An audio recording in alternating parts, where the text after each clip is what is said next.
Негативната енергия има много аспекти. Тя може да тръгне от само това, да мърморим постоянно, до да бъде направена. Първото ми сблъскване с негативна енергия беше преди 3 години. Губя се по пътя за вкъщи. И ми се обажда и каза: аз няма да се видя с теб, ти си обладана от джинове. Не се паникьосвайте, дори да имате магия. Има различни симптоми. Когато това е просто урочасване, обикновено ни боли глава. Различните енергии по различен начин и различни симптоми дават. Всяко нещо, което прекрачва човешката воля, не е окей. Всички е дадено по-равно, всеки взима според съзнанието си. Нарушаването на Вселенския закон е избор. Особено Абсолютно. Когато го знаеш, че съществува. Добре дошли в новия епизод на Ключът към невидимото с Ива Виденова. Днес отново ни гостува Ади за втори път. И днешната тема, която ще разглеждаме, е негативната енергия и магиите. Здравей, Ади! Как си днес? Много ти благодаря за повторната покана. Много съм добре. Аз ти благодаря, че се съгласи да дойдеш и да ни гостуваш отново. Екипа ви е чудесен, благодаря. Благодаря. Благодарим и ние. Какво за тебе е негативна енергия? Негативната енергия има много аспекти. Тя може да тръгне от само това, да мърморим постоянно, до да бъде направена.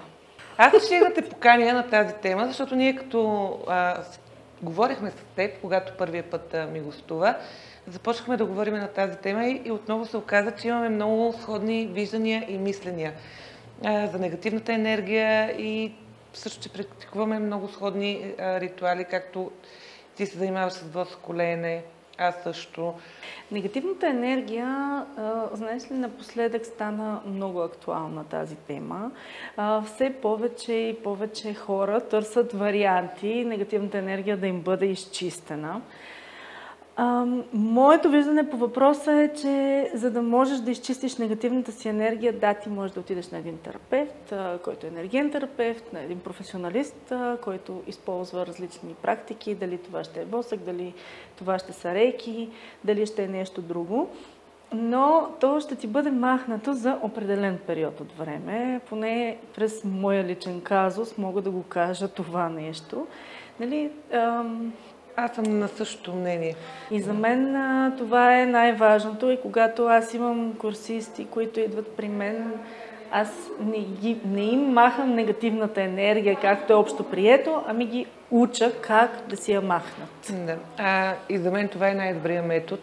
Аз също преди много години предлагах восъколеене на мои клиенти. За може би много малък период от време. Но спрях. Първо, защото ми се лепеше и минаваше през мене. Имало е случаи, в които съм повръщала. Да. И ми е било зле по 3 дни. И след това реших аз да ги уча и да им казвам как сами да се чистят. За мен това също е най-добрият вариант. Да. Така че пак сме на едно мнение. Абсолютно, да. Знаеш ли, аз първото ми сблъскване с негативна енергия беше преди 3 години.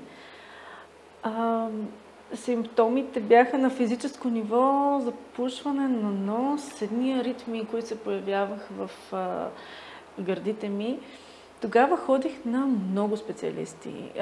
Буквално ти казвам, 60 градусова ракия с тампони в носа, не можеха да ми отпушат носа. Ходих на специалисти, уши, нос, гърло, не знам какви професори и така нататък и така нататък. И всеки доктор казва: всичко е наред, аз не мога да разбера защо не можеш да дишаш. Всичко е чудесно, изследванията са топ. Казвам: добре, обаче мен боли ме, стягаме сърцето, какво се случва? Отивам на апарати, на това. То по-здраво сърце не съм виждал, нали? Винаги отговора беше: всичко е чудесно, просто, нали. И в един момент стана така, че аз попаднах на едно видео, което едни руснаци чистят енергия.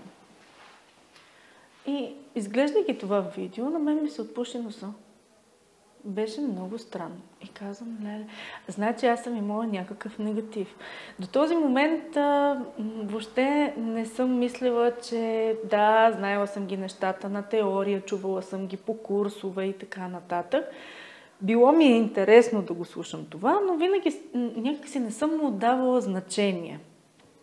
В един момент, когато започна тази магична война, в която участвах, имаше моменти, в които главата ми просто я нямаше. Говори ми се, по това време работех в един кол-център, говорят ми хората на немски, аз не разбирам какво става. Просто Господ си е бил с мен. И вече след като установих, че негативната енергия е влезнала в моето пространство и аз трябва да го изчистя, защото това беше, не мога да спа по 2 часа на ден, просто и не мога да заспя. Постоянно ми е нервно. Карам се с целия свят. Главата ми я няма, изтръпва ми, не мога да мисля. Губя се. По пътя за вкъщи. Почва да се притесняваш от... То в теб се появяват всякакъв вид страхове, неща, които са много далече от мен като човек, като натура въобще. И всъщност тогава вече установявам, че това се прави от професионалист и започвам да търся други професионалисти, които да го махнат от мен, защото аз нямах още въобще никаква представа как това става. И отивам някъде, лее ми се куршум, всичко е чудесно, 2, 3, 5 дни всичко започва отново. Казвам, добре, тия хора не им ли писна да ми правят? След което попаднах на един мой колега и казвам, търся ходжа. Ти си турчин, ходиш в джамии, намери ми един ходжа, бе, човек, намери ми нещо. Трябва нещо да направя. Аз това вече става 2, 3, 5 месеца, не мога да дишам, не мога да спя. Изпокарала съм се с целия свят, загубих приятели, загубих всичко.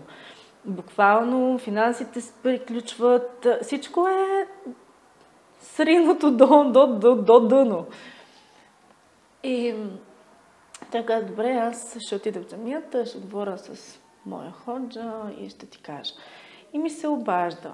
И ми казва, ето ти номер. Той каза, му се обажда. Свързвам се с този ходжа и той ми казва, прати ми снимка, така.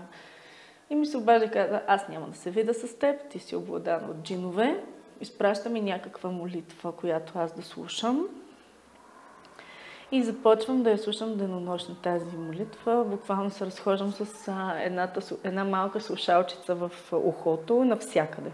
Така карах кола, такова, едни ревове, едни сълзи, едни да, ти си чистила по този начин. То трябва да излезе от теб.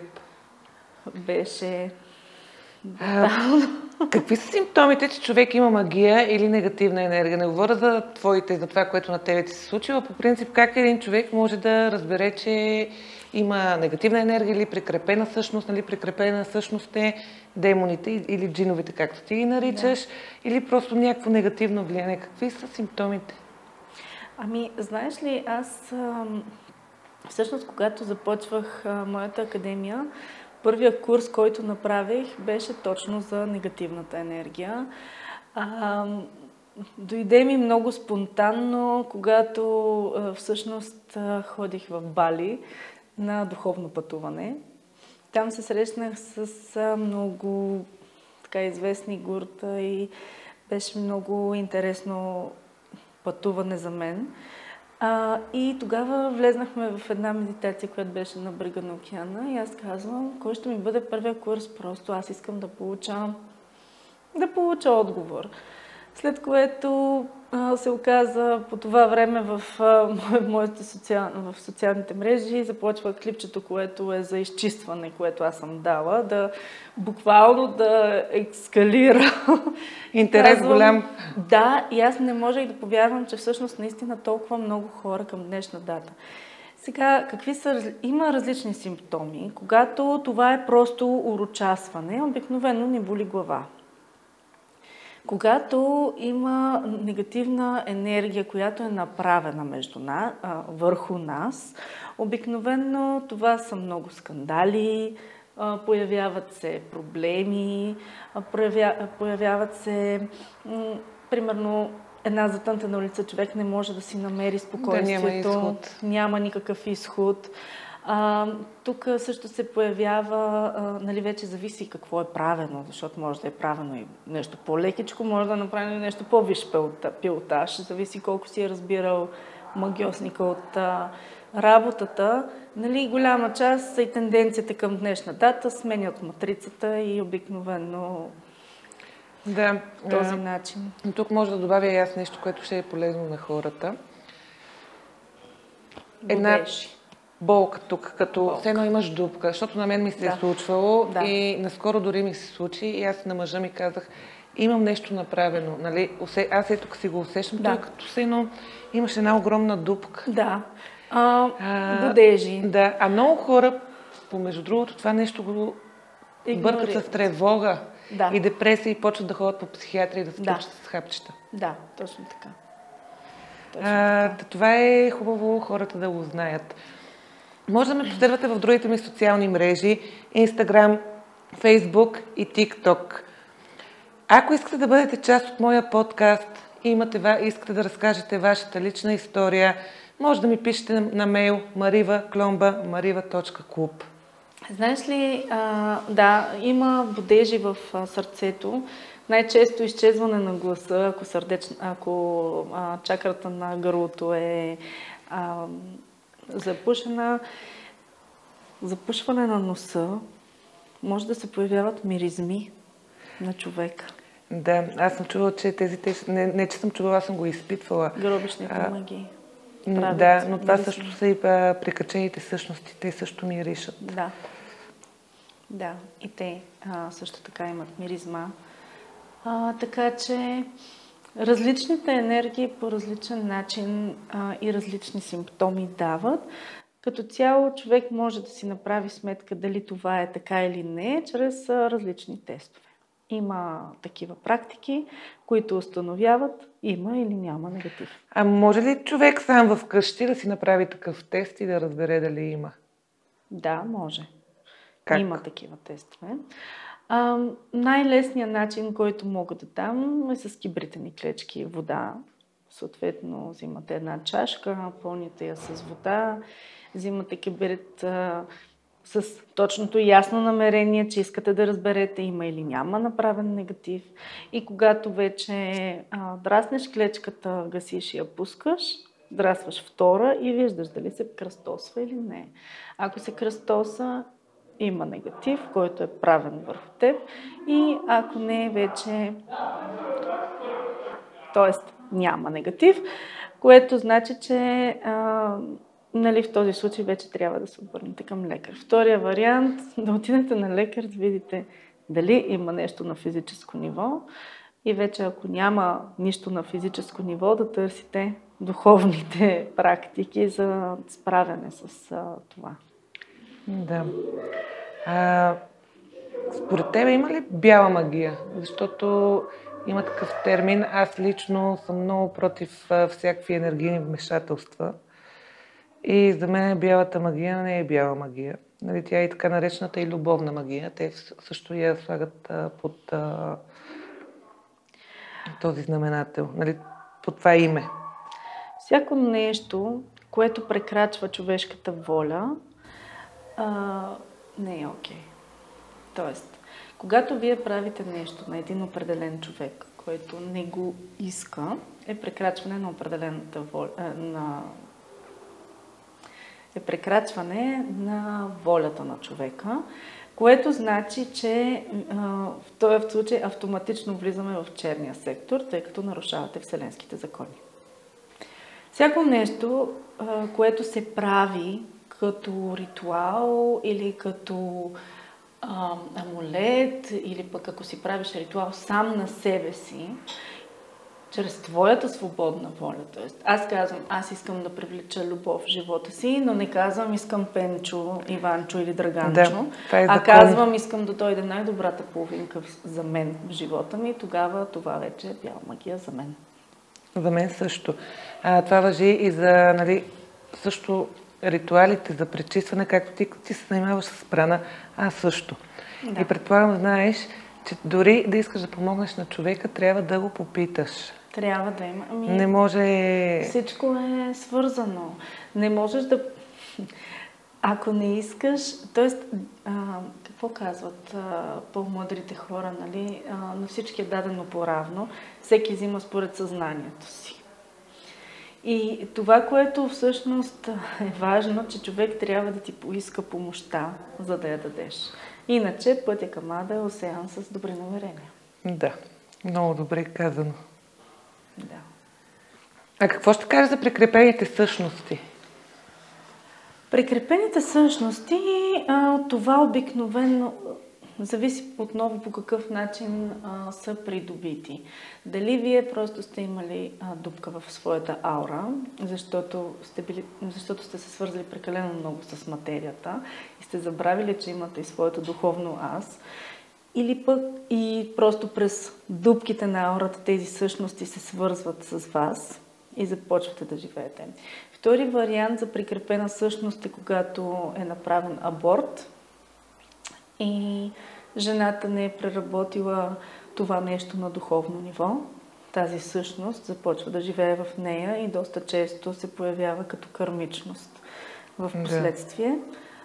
Третия вариант е когато някой ти го прикрепя.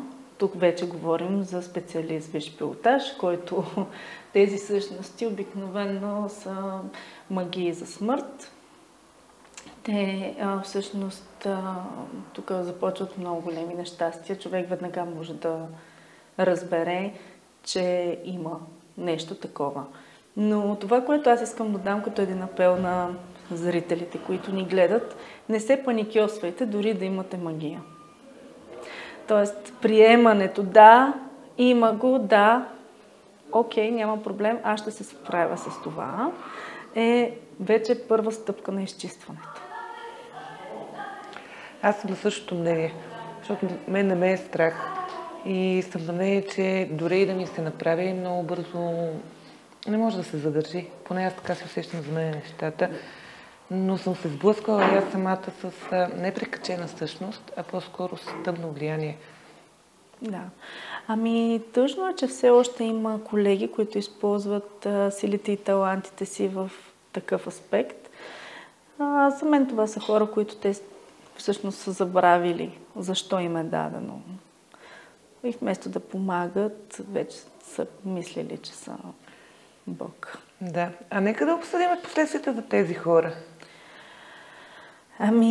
Които практикуват магии. Знаеш ли, както има практики за правене на магия, така и има практики за премахване на тази магия, за прехвърляне на тази магия.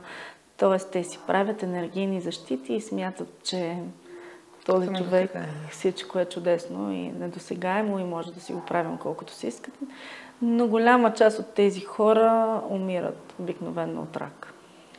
Да, или нали, колкото и да не ми се иска да го кажа, се предава и на поколенията. О, да. Внуци, правнуци, праправнуци, понякога и до 9-то коляно. Да. Да, това е така. Нарушаването на Вселенския закон е избор. Особено абсолютно, когато го знаеш, че съществува. Но ще се радвам, ако ми споделите вашата лична история.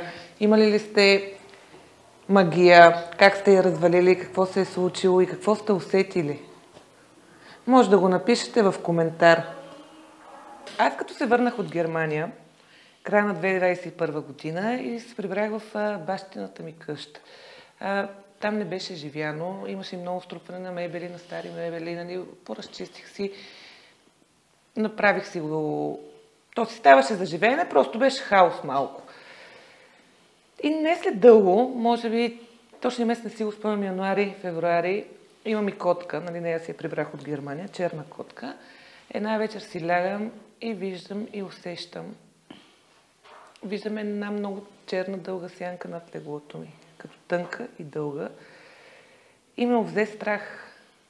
Но такъв страх имах чувство, че ще ме убие. Това почнах да си мисля, че ще ми запали къщата, че ще ме убие. Котката полудя, почна да скача, да иска да го хване. Това явно си минаваше през стените, това същество. Котката обикаляше цялата къща и аз имам една приятелка в Америка, която Също тя ми предаде правната на мен. И се занимава с много неща. Тя е като библиотека. И тя увия през камерата и ми каза, настръхнах. Това е нещо много зло. И тя почна да ми помага. Това нещо, може би, продължение на 1 месец беше в къщата ми. Наложи се да сме на етажа.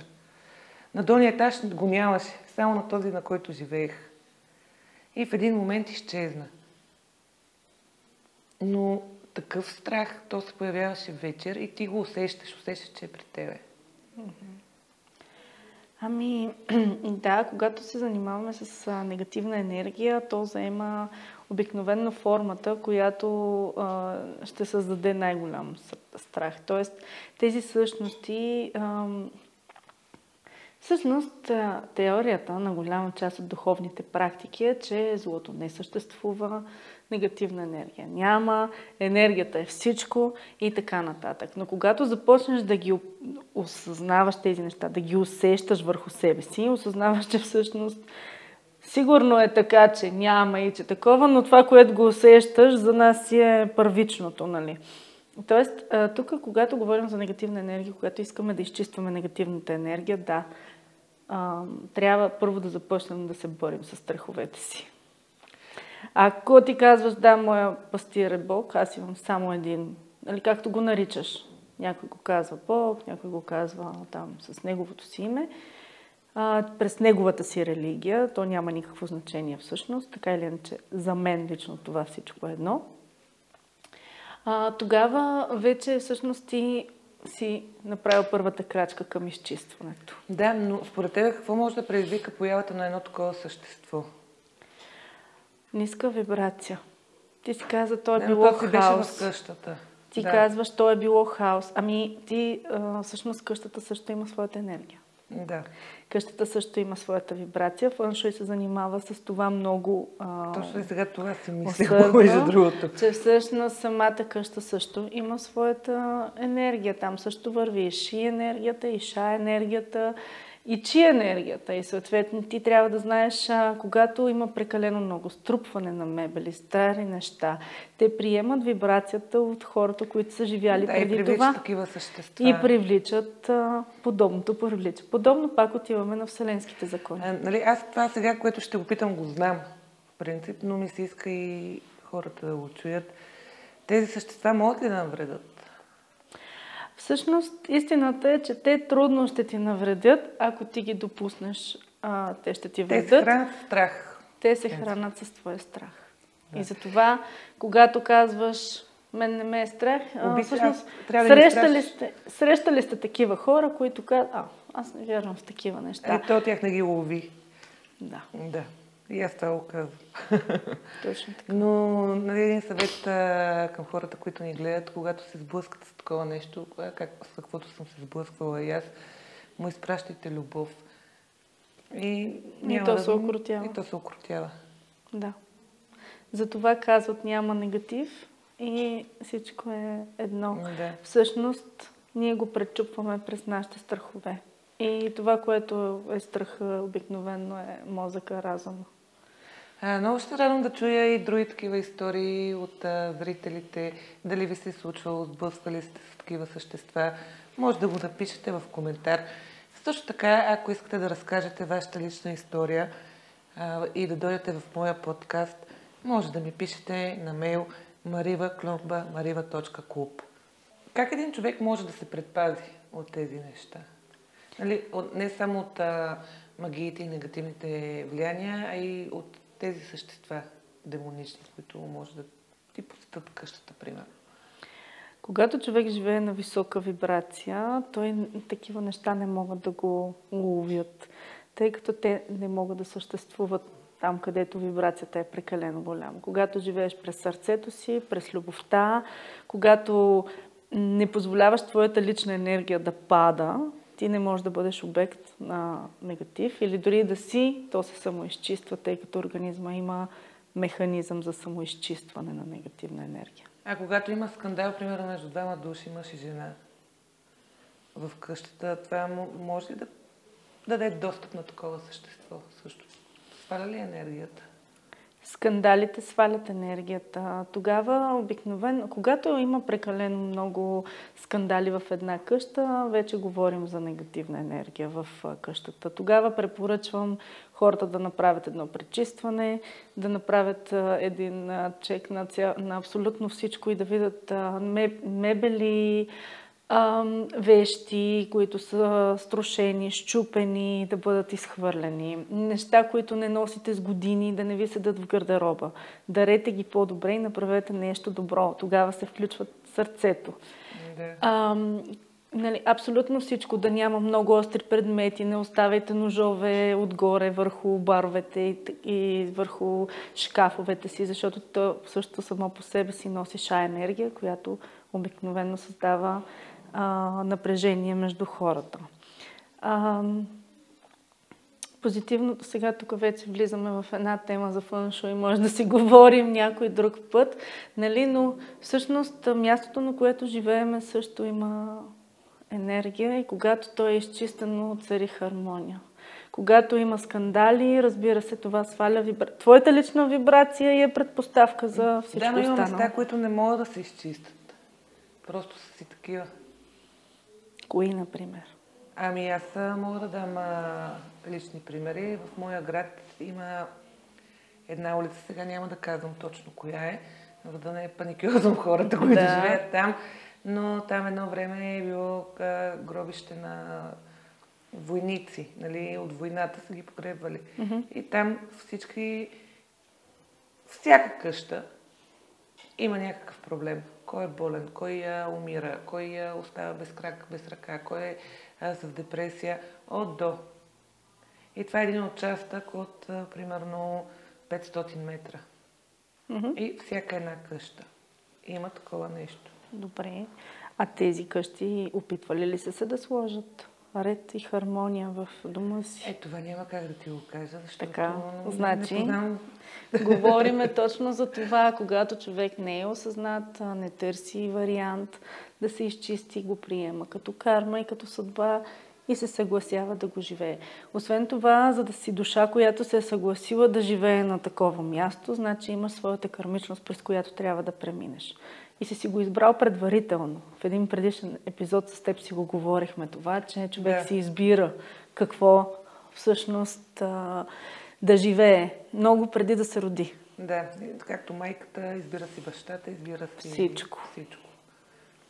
А може ли човек да си изчисти къщата? Ето, Може. Разбира се, отново може да се обърне към човек, който се занимава с фъншуй. Препоръчвам го, защото ние имаме система, по която ги изчисляваме нещата. Тоест, нали, в кой сектор, какво да седи, какво да се промени, какъв цвят да дойде, коя стихия да се активира, коя да се потуши. Тоест, изчистването на пространството е свързано точно с това да подредим дома си хармонично, за да може да се движи енергията хармонично. Да. Добре, нека пак се върнем на темата към магията. Колко време трае магията? Има ли някакъв срок? Ако сам човека не се усети, че има?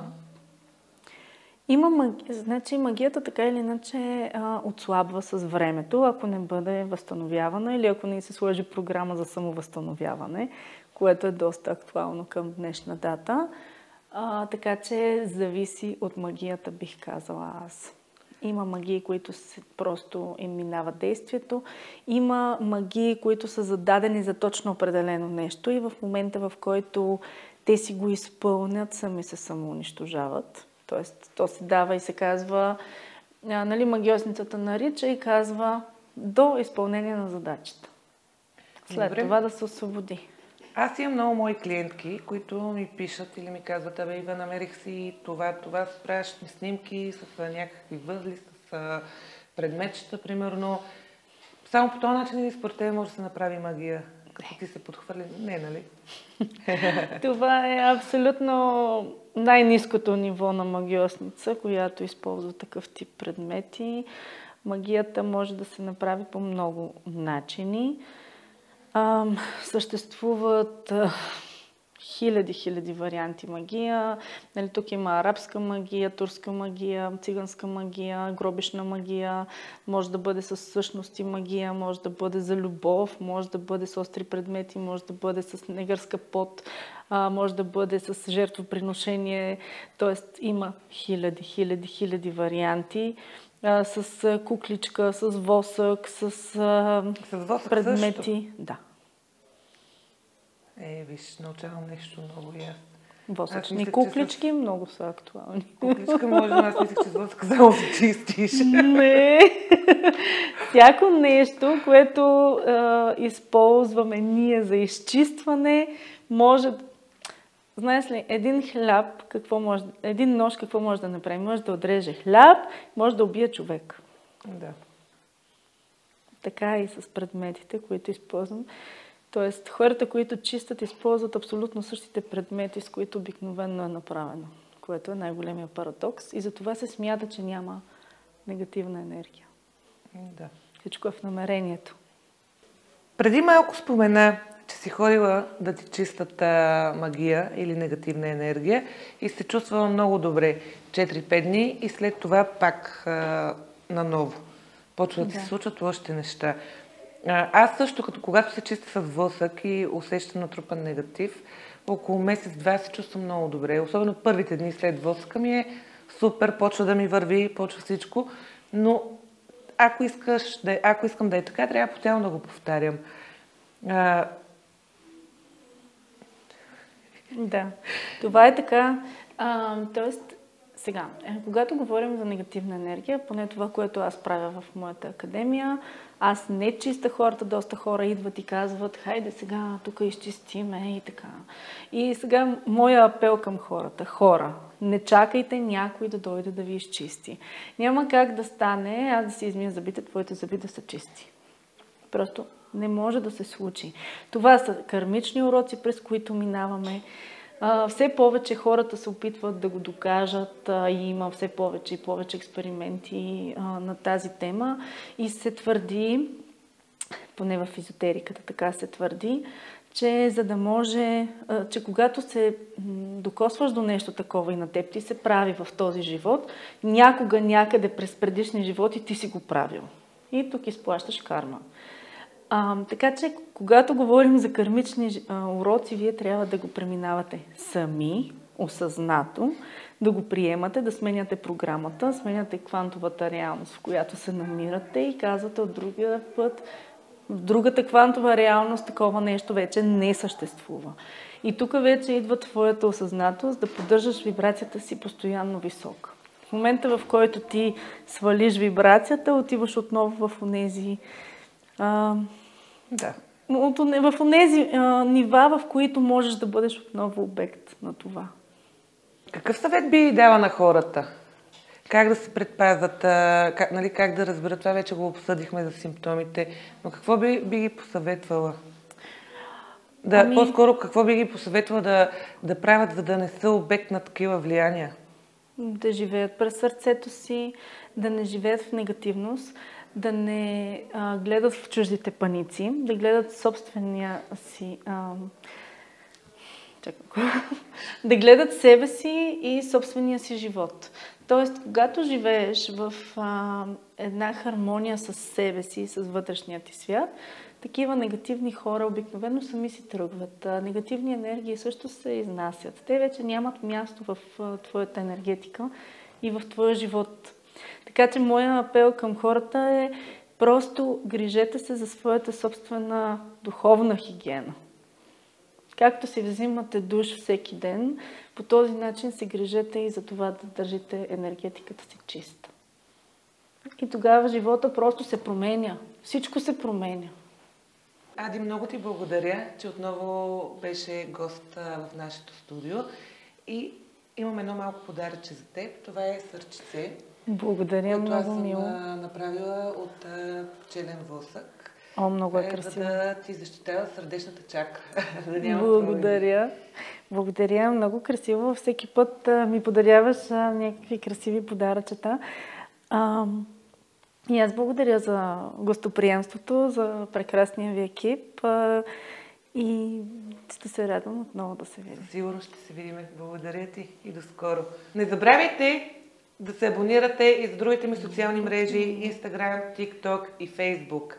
Също така, ако искате да бъдете гост в моя подкаст, може да ми пишете на мейл mariva@mariva.club и да разкажете вашата лична история. Благодаря ви и до скоро!